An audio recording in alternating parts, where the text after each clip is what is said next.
ವಿಧಾನ ಪರಿಷತ್ ಎಲೆಕ್ಷನ್ನಲ್ಲಿ ಜೆಡಿಎಸ್ಗೆ ಸೋಲಾದಂತಹ ವಿಚಾರ ಬೆಂಗಳೂರಲ್ಲಿ ಕೇಂದ್ರ ಸಚಿವ ಎಚ್.ಡಿ. ಕುಮಾರಸ್ವಾಮಿ ಮಾತಾಡಿದ್ದಾರೆ. ಏನು ಹೇಳಿದ್ರು ಕೇಳಿಸ್ಕೊ. ಪಕ್ಷದ ನಾನು ಎರಡು ಸಭೆ ಮಾಡಿದ ಉದ್ದೇಶವೇ ನಮ್ಮ ಪಕ್ಷದ 18ರಲ್ಲಿ 17 ಮತಗಳನ್ನು ಉಳಿಸ್ಕೋಬೇಕು ಅಂತಕ್ಕಂಥ ದೃಷ್ಟಿಯಿಂದ.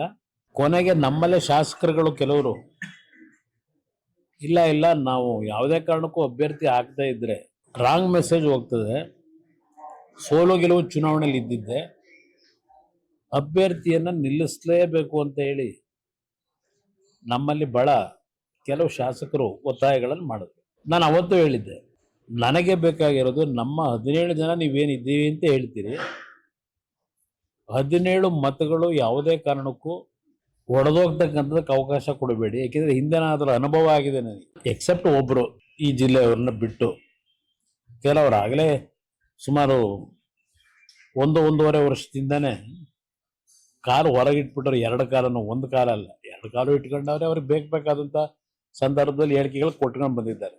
ಅವರು ಹೇಳಿದ್ದಾರೆ ನನ್ನ ಸಂಪರ್ಕದಲ್ಲೇ ಇರಲಿಲ್ಲ ಅಂತೇಳಿ. ನಾನು ಮೊದಲೇ ಮಾಧ್ಯಮದ ಸ್ನೇಹಿತರ ಮುಂದೆನೇ ಹೇಳಿದ್ದೆ, ಮನಿ ಪವರು, ಮಸಲ್ ಪವರು ಇದೆಲ್ಲ ಏನು ಹೇಳಿದ್ದೆ. ನಾನು ಚುನಾವಣೆ ಗೆಲ್ತೀವಿ ಅಂತಕ್ಕಂಥ ದೃಷ್ಟಿಯಿಂದ ಅಭ್ಯರ್ಥಿ ನಿಲ್ಲಿಸಿದ್ದಲ್ಲ. ನಾನು ಪಕ್ಷದ ವತಿಯಿಂದ ತೀರ್ಮಾನ ಮಾಡೋದಕ್ಕಿಂತ ಮುಂಚೆ